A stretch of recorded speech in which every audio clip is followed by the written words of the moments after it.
전 매 순간 제가 행복하다는 사실을 온전히 느낀답니다. 그리고 아무리 속상한 일이 생겨도 그 사실을 잊지 않을 거예요. 반갑습니다. 루나입니다.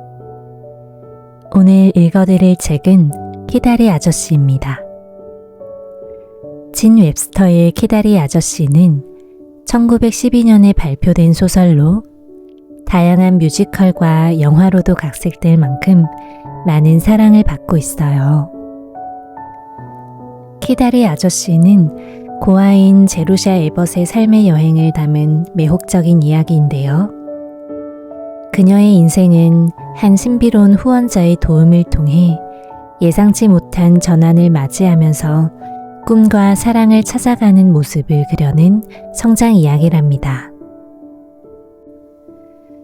꿈과 사랑, 희망이라는 보편적인 주제지만 이 이야기를 오랜 세월 보석으로 만드는 점은 주인공이 쓴 매력적이고 재치 넘치며 깊이 있는 감정 표현이 담긴 편지들 때문이 아닐까 생각해요. 또한 편지를 통한 독특한 스토리텔링의 전개를 사용한 점이 우리가 더욱 주인공에게 공감할 수 있고 그녀를 사랑스럽다고 느끼게 만드는 것 같아요.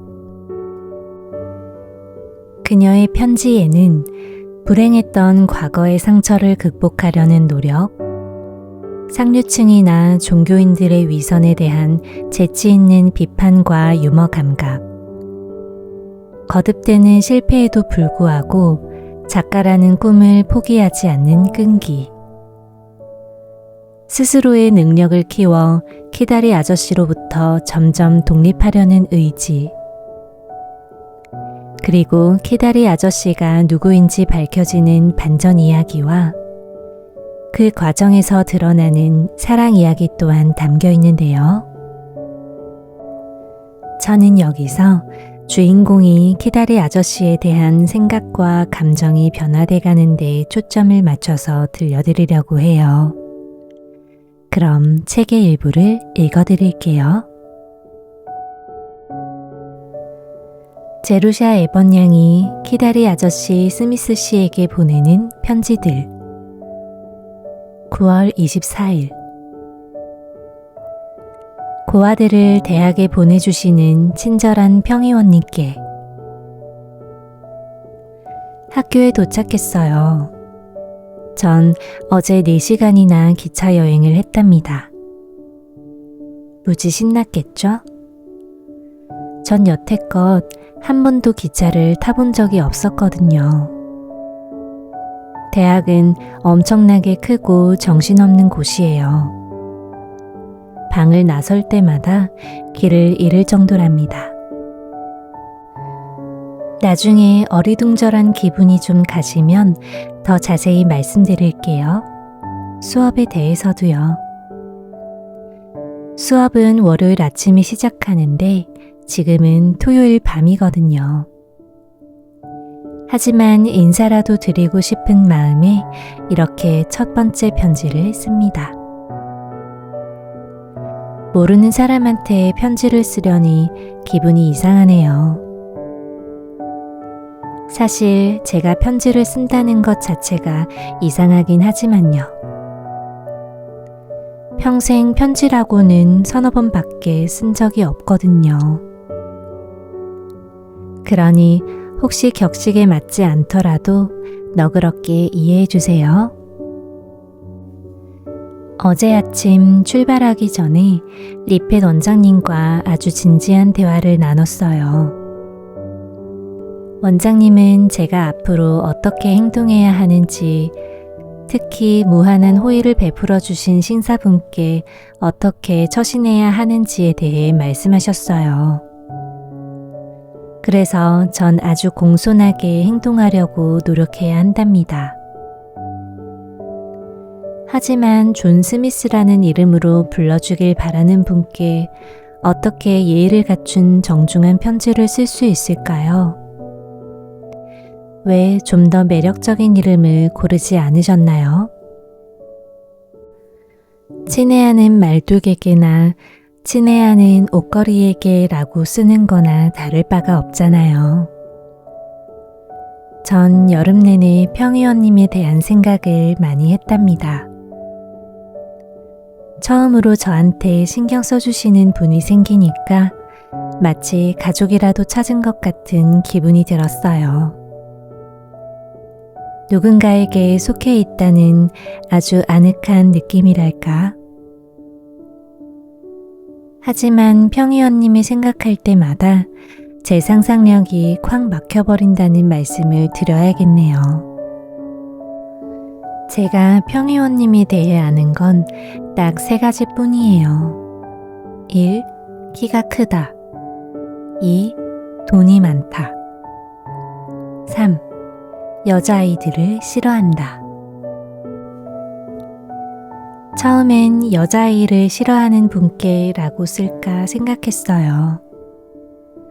그런데 그건 저 자신을 모욕하는 느낌이 들어서 다시 돈이 많은 분께 라고 할까 했는데 그건 평의원님을 돈만 하는 사람 취급하는 느낌이 들어 너무 무례하다는 생각이 들었죠. 거기다 돈이 많다는 건 제가 알고 있는 평의원님의 일부분일 뿐이잖아요.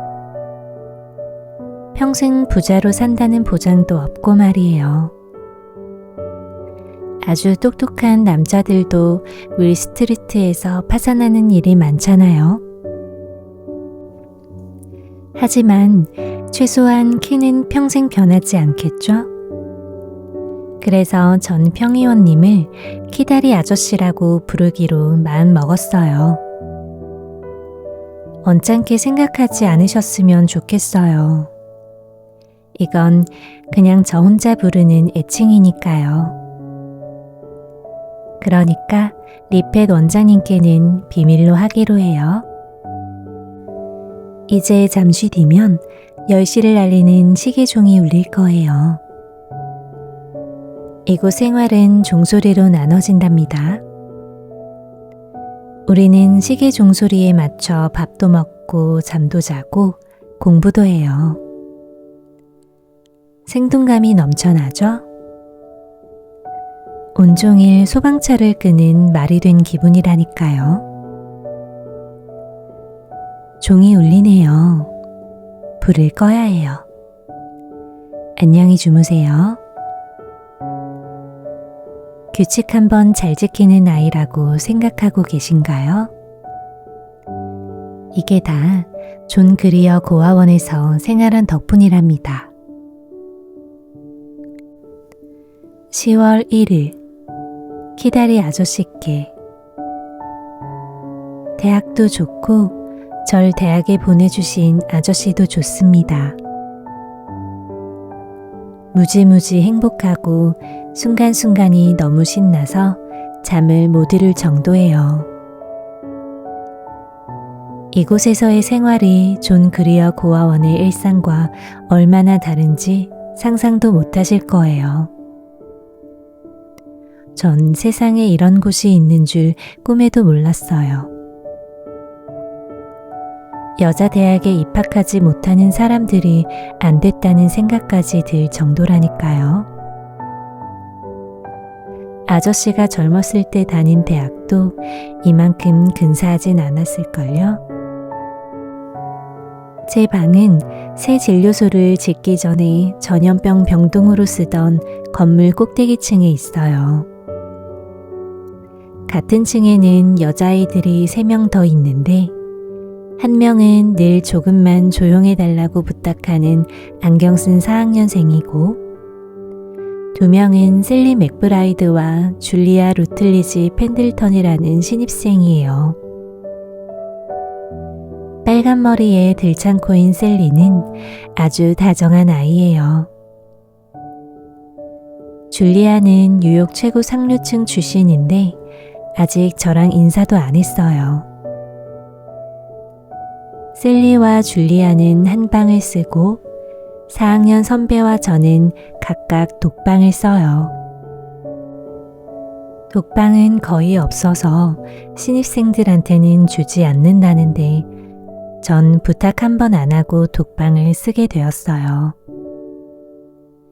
교무처 직원이 가정교육을 제대로 받고 자란 여자아이에게 고아와 한 방을 쓰라고 하는 건 옳지 않다고 생각한 모양이에요. 때로는 고아인 게 득이 될 때도 있더라고요. 제 방은 북서쪽 모퉁이에 있어요. 창밖으로 보이는 풍경이 아주 멋져요. 18살이 될 때까지 20명이나 되는 아이들과 복작대며 한 방을 써와서인지 혼자 있는 고요함이 얼마나 행복한지 몰라요. 처음으로 제로샤 에벗이라는 여자아이를 제대로 알 기회를 얻은 것 같아요. 왠지 그 아이가 좋아질 것 같네요. 아저씨는 어떠세요?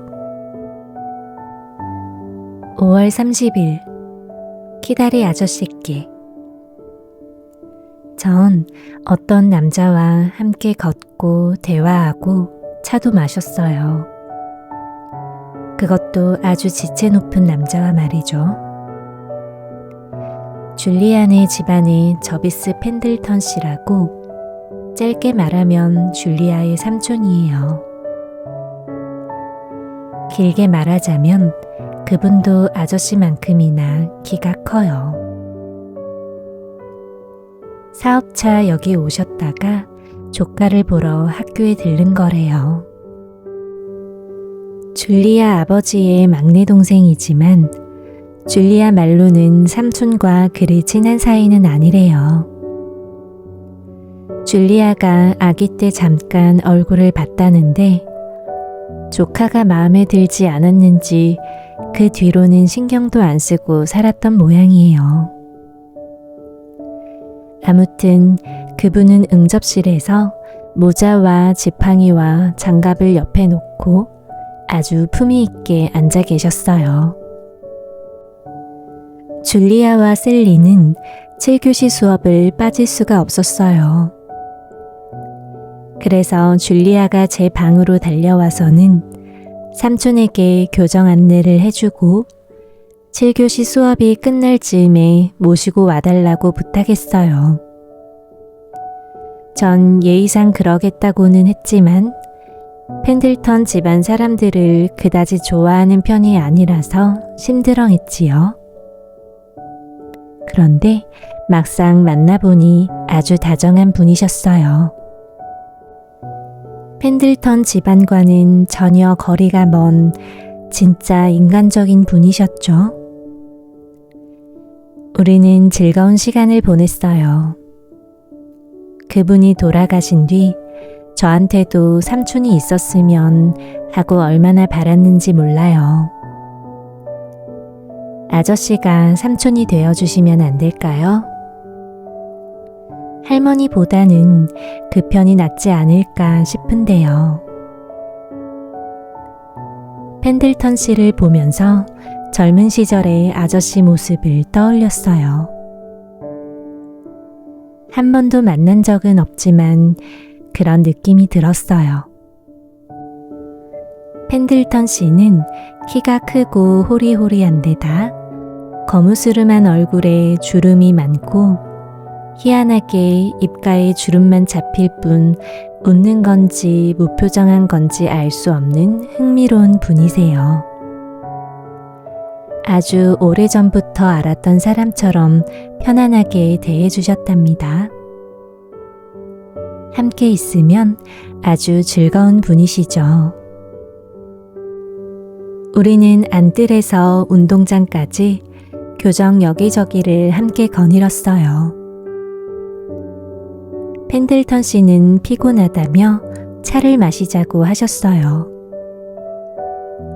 학교 앞 소나무 길에 있는 칼리지 인으로 가자고 하셨죠. 줄리아와 셀리에게 돌아가야 한다고 말씀드렸지만 조카가 차를 너무 많이 마시는 건 싫다고 하시더군요. 차를 마시면 신경이 예민해진다면서요. 그래서 우리끼리만 살짝 나가서 발코니에 있는 작고 예쁜 테이블에 앉아 차도 마시고 머핀과 마멀레이드와 아이스크림과 케이크도 먹었어요. 마침 월말이라 다들 용돈이 바닥날 때가 되어서인지 가게 안이 한산해서 아주 좋았답니다. 얼마나 즐거운 시간을 보냈는지 몰라요. 하지만 펜들턴 씨는 기차 시간에 쫓겨 학교로 돌아오자마자 줄리아 얼굴만 겨우 보고 가셔야 했지요. 줄리아는 제가 삼촌을 밖으로 빼돌렸다며 길길이 날뛰었어요. 삼촌이 엄청난 부자에다 인기도 좋은가 보더라고요. 차값에다 이것저것 다 합한 가격이 1인당 60센트나 들었는데 그분이 부자라는 걸 알고 마음이 놓였답니다. 8월 25일 아저씨, 접이도련님이 오셨어요. 우린 정말 멋진 시간을 보내고 있답니다. 적어도 전 그래요. 그분도 그런 것 같아요. 여기 오신 지가 열흘이나 됐는데 돌아갈 마음이 없어 보이거든요. 샘플 부인이 그분을 떠받드는 모습은 보기 민망할 정도예요. 어렸을 때도 그렇게 응석을 다 받아주며 키웠을 텐데 어떻게 이렇게 반듯하게 자랐는지 모르겠어요. 접이 도련님과 전 집 밖 현관이나 나무 그늘 밑에 작은 식탁을 내놓고 식사를 한답니다. 비가 오거나 쌀쌀할 때는 집에서 가장 좋은 응접실에서 먹기도 하죠. 그분이 식사하고 싶은 곳을 고르기만 하면 캐리가 식탁을 들고 쪼르르 쫓아가요. 간혹 일이 너무 번거롭거나 접시를 아주 멀리까지 날라야 했을 경우 그분은 캐리를 위해 설탕 그릇 밑에 1달러를 놓아둔답니다. 접이 도련님은 사람을 참 편하게 해주는 분이세요. 얼핏 보면 전혀 그래 보이지 않지만요. 첫인상은 딱 펜들턴 가문 사람이지만 알고 보면 자상한 분이랍니다. 더할 나위 없이 소박하고 꾸미 먹고 다정한 분이세요. 남자한테 이런 표현이 이상할진 몰라도 사실이 그래요. 이곳 농부들한테도 얼마나 친절하신지 몰라요. 신분을 떠나 인간 대 인간으로 대하니 사람들이 금세 마음을 연답니다. 처음엔 삐딱하게 보는 시선이 많았어요. 옷차림까지 못마땅해 했을 정도니까요. 제가 봐도 옷차림이 좀 튀긴 해요.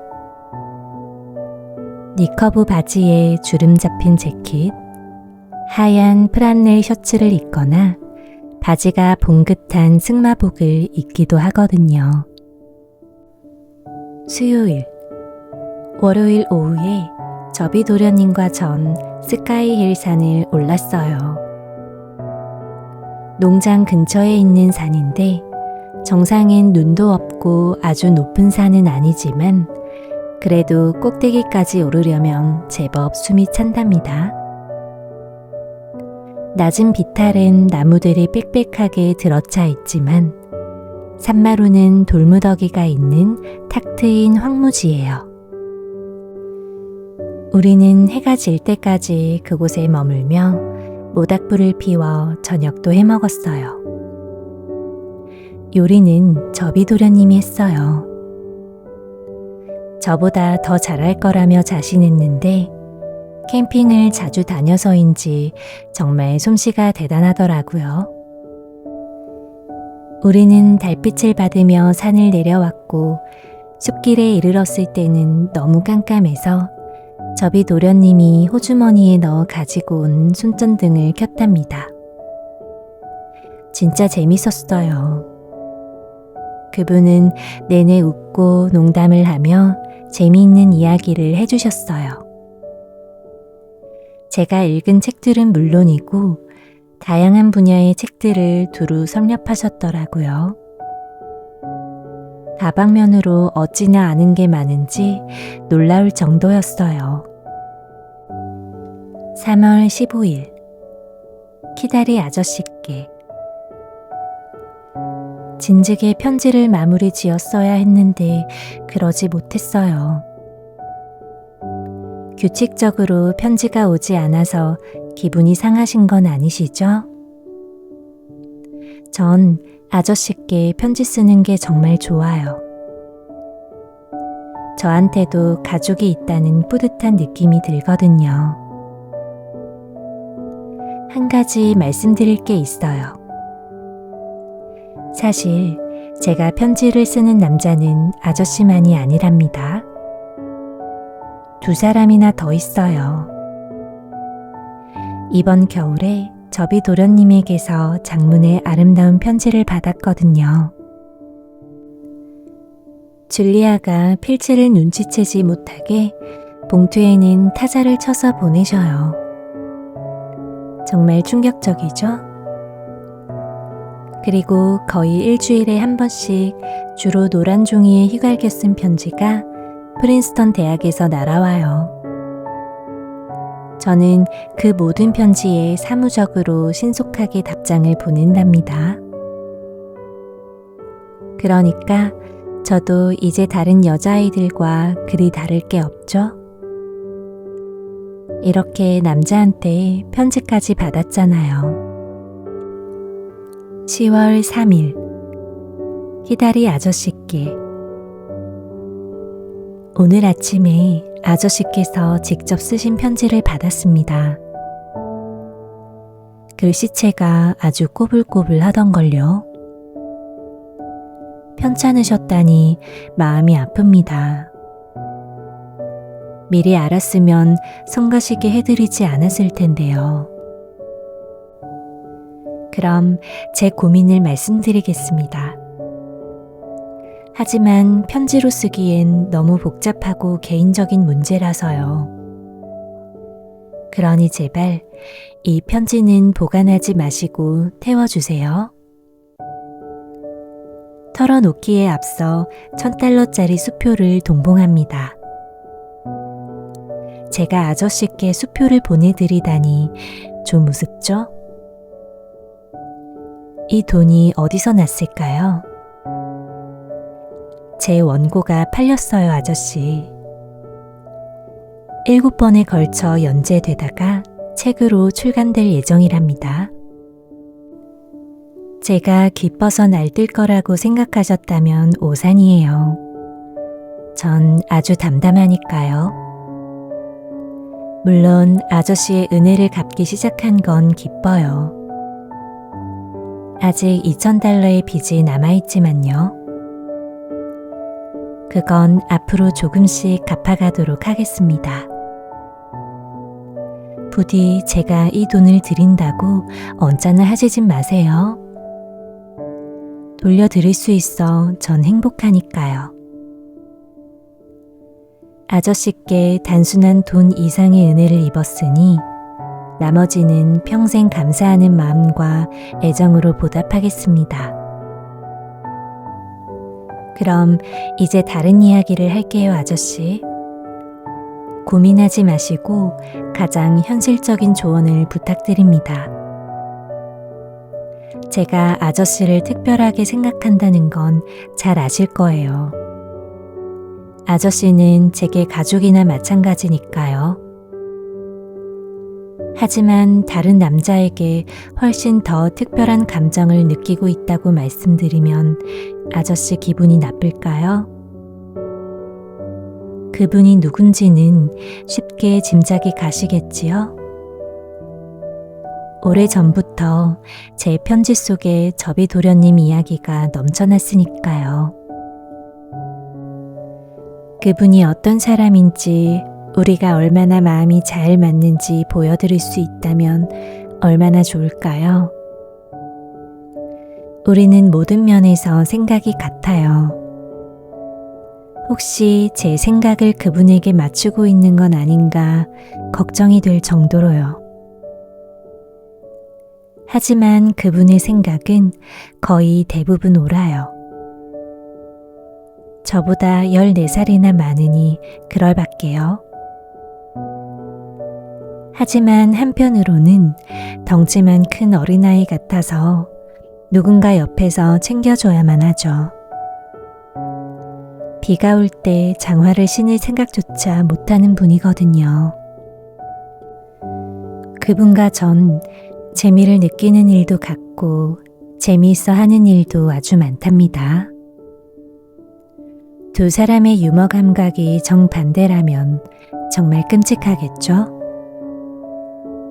아마 그 틈은 무엇으로도 메울 수 없을 거예요. 그리고 그분은 그냥 그분일 뿐이에요. 전 그가 그립고 또 그리워요. 온 세상이 텅 빈 것 같고 마음이 아파요. 그분이 곁에 없으니 아름다운 달빛도 원망스러워요. 어쩌면 아저씨도 누군가를 사랑해 봤을 테니 이런 제 마음을 아시려나요? 그렇다면 더 설명할 필요가 없겠죠? 그렇지 않대도 달리 설명할 길은 없지만요. 아무튼 제 마음은 그렇답니다. 그런데도 전 그분의 청혼을 거절했어요. 그 이유는 말하지 않았어요. 전 그냥 아무 말도 못한 채 비참한 기분에 빠졌죠. 무슨 말을 해야 할지 생각이 나지 않았어요. 그러자 그분은 제가 지미 맥브라이드와 결혼하고 싶어 한다는 오해를 안고 떠나버렸어요. 그건 전혀 아닌데 말이죠. 지미와 결혼한다는 생각은 한 번도 해본 적이 없어요. 아직도 철부지 같기만 한걸요. 하지만 저비 도련님과 전 끔찍한 오해의 소용돌이에 휘말려 서로에게 상처를 주고 말았어요. 제가 그분을 떠나보낸 건 사랑하지 않아서가 아니라 너무나도 사랑하기 때문이었어요. 그분이 언젠가 저와의 결혼을 후회하게 될까봐 겁이 났어요. 그건 도저히 견딜 수 없는 일이니까요. 저 같은 과거를 가진 사람이 그런 가문의 사람과 결혼을 한다는 게 옳은 일 같지가 않았어요. 고아원 이야기는 그분에게 한 번도 한 적이 없었고 제가 누군지 모른다는 사실을 설명하기도 싫었답니다. 근본이 아주 나쁠 수도 있으니까요. 게다가 그분 집안은 자존심이 대단하거든요. 물론 제 자존심도 만만치 않고요. 또 제가 아저씨에게 어떤 의무감이 있다는 느낌이 들었어요. 작가가 되기 위해 교육을 받았으니 최소한 노력은 해야 하잖아요. 아저씨 덕에 교육을 받고는 배운 지식을 쓰지도 않고 내다버린다면 도리가 아니지요. 하지만 이제는 돈을 갚아나갈 수 있게 되었으니 어깨의 짐이 조금이나마 가벼워진 기분입니다. 게다가 결혼을 해도 작가 생활은 계속할 수 있잖아요. 두 가지 일 중 꼭 하나만 해야 하는 건 아니니까요. 이 문제로 고민을 참 많이 했어요. 물론 그분은 사회주의자이고 사고방식이 자유로운 분이라 프롤레타리아와 결혼하는 게 아무렇지 않을지도 몰라요. 두 사람의 마음이 잘 맞고 함께 있어 행복하고 떨어져 있어 외롭다면 세상 그 무엇도 둘을 갈라놓아선 안 되겠지요. 물론 저도 그렇게 생각하고 싶어요. 하지만 전 아저씨의 냉정한 의견을 듣고 싶답니다. 아저씨도 좋은 가문 출신일 테니 동정심이나 인간적인 관점에서가 아니라 보편적인 시각에서 이 문제를 바라봐 주세요. 제가 얼마나 용기를 내어 이 말씀을 드리는지 아시겠지요? 그분을 찾아가 문제는 지미가 아니라 존 그리어 고아원이라고 털어놓으면 어떨까요? 저한텐 너무 잔인한 일이겠죠? 아마 엄청난 용기가 필요할 거예요. 차라리 평생 비참하게 사는 게 낫겠어요. 그 일이 있은 지 거의 2달이 다 됐어요. 그분에게선 아무런 소식이 없네요. 이제 시련의 아픔에 익숙해졌나 싶었는데 줄리아가 보낸 편지 한 통이 다시 제 마음을 휘저어 놓았답니다. 줄리아는 아주 태연스레 저비 삼촌이 캐나다에서 사냥을 나갔는데 밤새 폭우 속에 붙잡혀 있다가 그만 폐렴에 걸렸다고 적어놨더군요. 전 금시초문이었어요. 그분이 한마디 말도 없이 사라져버려 속상해하고만 있었거든요. 그분은 지금 몹시 힘이 들겠죠? 하지만 그건 저도 마찬가지랍니다. 제가 어떻게 하는 게 좋을까요? 10월 6일 친애하는 키다리 아저씨께 네, 당연히 가야죠. 돌아오는 수요일 오후 4시 30분에 뵙겠습니다. 물론 길은 찾을 수 있어요. 뉴욕엔 벌써 3번이나 가봤고 어린애도 아니니까요. 실제로 아저씨를 만난다니 믿기지가 않아요. 오랫동안 생각만 해온 탓인지 진짜 살아있는 사람 같지가 않았거든요. 건강도 안 좋으신데 저한테 이렇게 신경을 써주시다니 아저씨는 정말 좋은 분이세요. 몸조리 잘하시고 감기 걸리지 마세요. 요즘 가을비가 꽤 눅눅하거든요. 애정을 담아 주디 올림. 추신. 방금 끔찍한 생각이 떠올랐어요. 아저씨 댁에 집사가 있나요? 제가 집사를 무서워해서 집사가 문을 열어주면 계단에서 기절하고 말 거예요. 집사에게 뭐라고 말하죠? 전 아저씨 성함도 모르잖아요. 스미스 씨를 찾아왔다고 말하면 될까요? 목요일 아침 세상에서 가장 사랑하는 저비도련님 키다리 아저씨 펜들턴 스미스 씨께 어젯밤에는 잘 주무셨어요? 전 못 잤답니다. 한숨도 못 잤죠. 너무 놀랍고 흥분되고 어리둥절하고 행복해서 잘 수가 없었어요. 다시는 자지도 먹지도 못할 것 같아요. 그래도 당신은 주무셨길 바랍니다. 꼭 그래야 해요. 그래야 빨리 나아서 제 곁으로 올 수 있잖아요. 사랑하는 당신이 얼마나 아프셨을지 생각하면 견딜 수가 없어요. 전 그것도 모르고 말이에요. 어제 의사 선생님이 절 배웅 나와 택시에 태워주며 아저씨가 사흘 동안 가망이 없는 상태였다고 말씀하시더군요.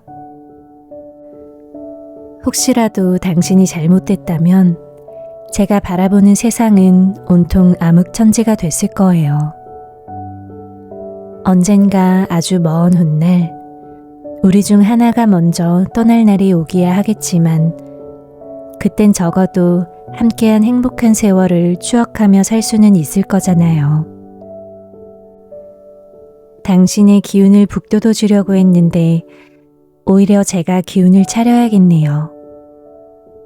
전 지금껏 한 번도 꿈꾸지 못한 행복감에 젖어 있지만 한편으론 더없이 냉정하답니다.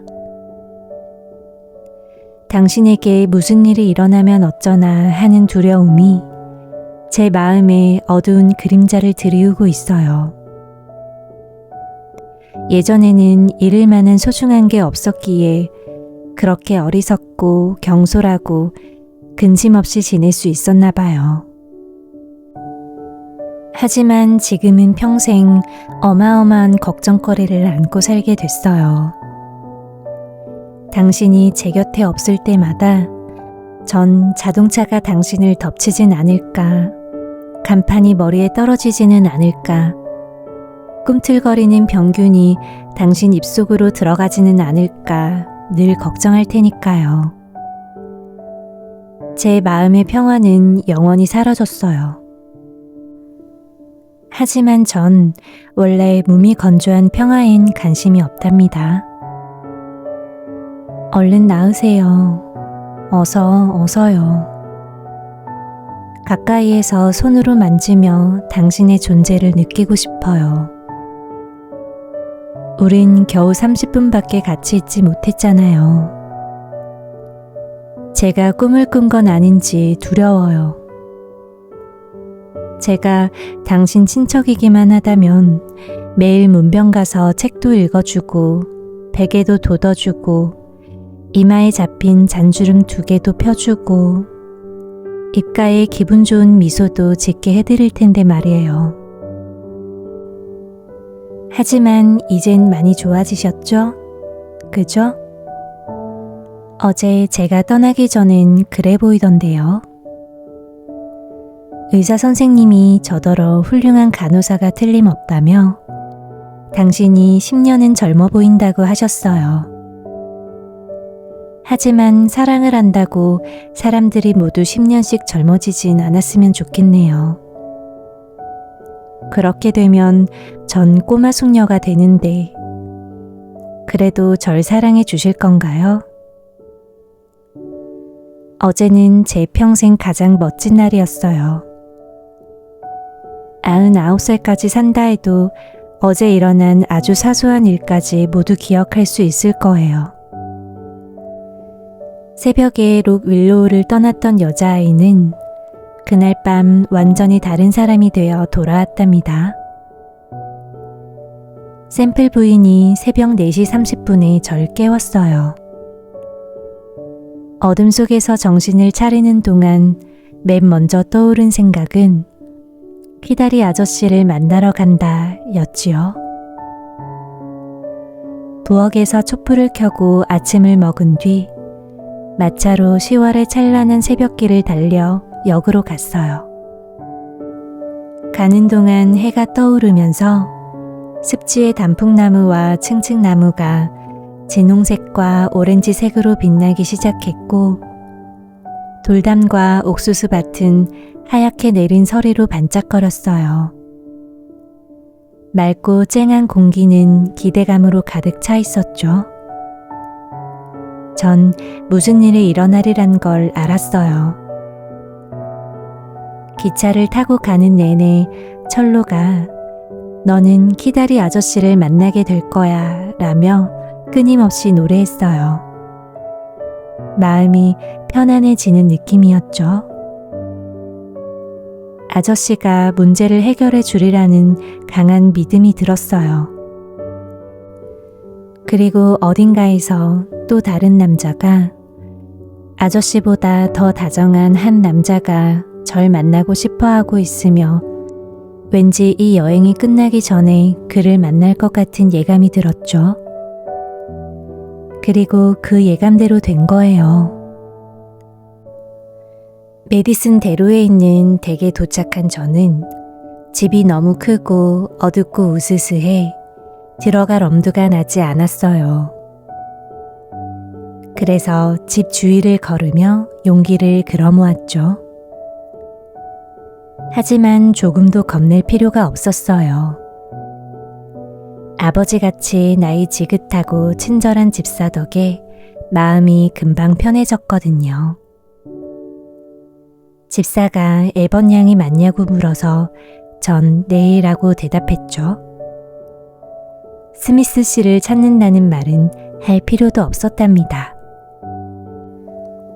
집사는 응접실에서 기다리라고 말했어요. 응접실은 어두침침하고 웅장하고 남성적인 느낌이 물씬 풍겼어요.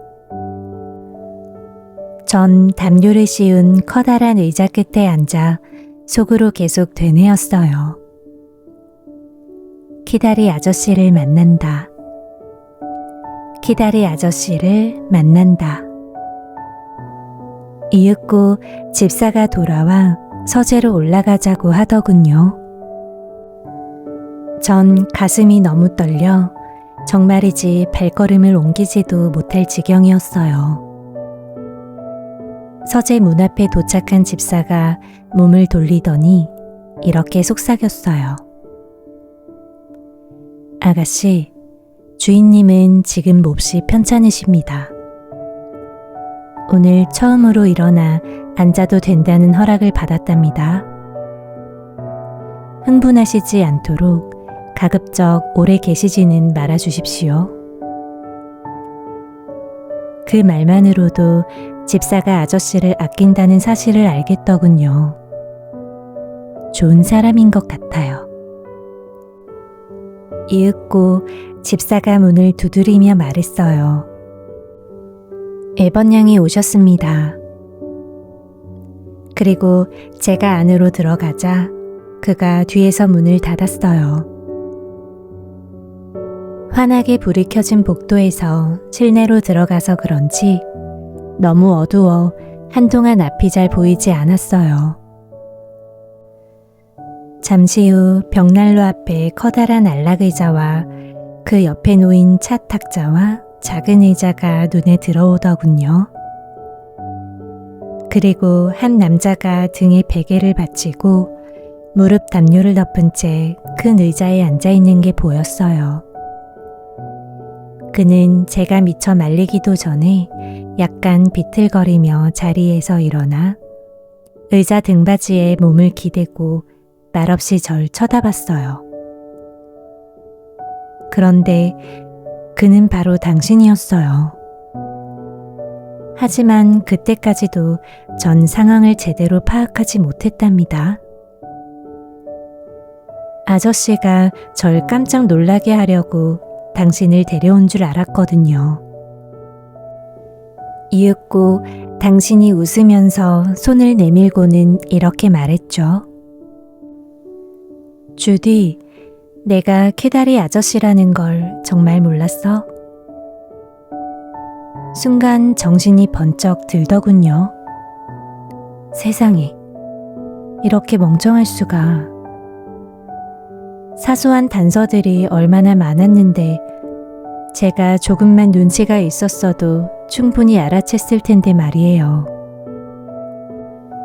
전 명탐정이 되긴 글렀죠. 이제 당신을 뭐라고 불러야 하죠? 아저씨? 아니, 접이? 그냥 접이라고 부르면 너무 건방진 것 같은데. 전 당신에게 무례하게 굴긴 싫거든요. 의사 선생님들이 들어와 절 내보내기 전에 우리가 함께 했던 30분은 더할 수 없이 행복했어요. 역에 도착해서도 어찌나 정신이 멍하던지 하마터면 세인트 루이스행 기차를 탈 뻔했다니까요. 당신도 꽤나 정신이 없었죠. 저한테 차를 대접하는 것도 잊었잖아요. 하지만 우리 둘 다 너무 행복했어요. 밤길을 달려 록윌로우로 돌아오는데 별이 어찌나 밝게 빛나던지. 오늘 아침엔 콜린을 데리고 우리가 같이 갔던 곳들을 돌아다니며 당신이 했던 말이며 당신의 모습을 떠올렸답니다. 오늘은 숲이 청동색으로 빛나고 공기 중엔 설의 기운이 가득해요. 등산하기 딱 좋은 날씨네요. 당신이 여기 있어서 함께 언덕을 오를 수 있다면 얼마나 좋을까요? 사랑하는 저비, 당신이 미치도록 그리워요. 하지만 이건 행복한 그리움이에요. 우린 곧 만날 테니까요. 이제 우리는 거짓 없이 진실로 하나가 됐으니까요. 제가 마침내 누군가의 사람이 되다니 이상하지 않으세요? 그래도 기분은 말할 수 없이 달콤해요. 앞으로 한순간도 후회하지 않게 해드릴게요. 당신의 영원한 주디.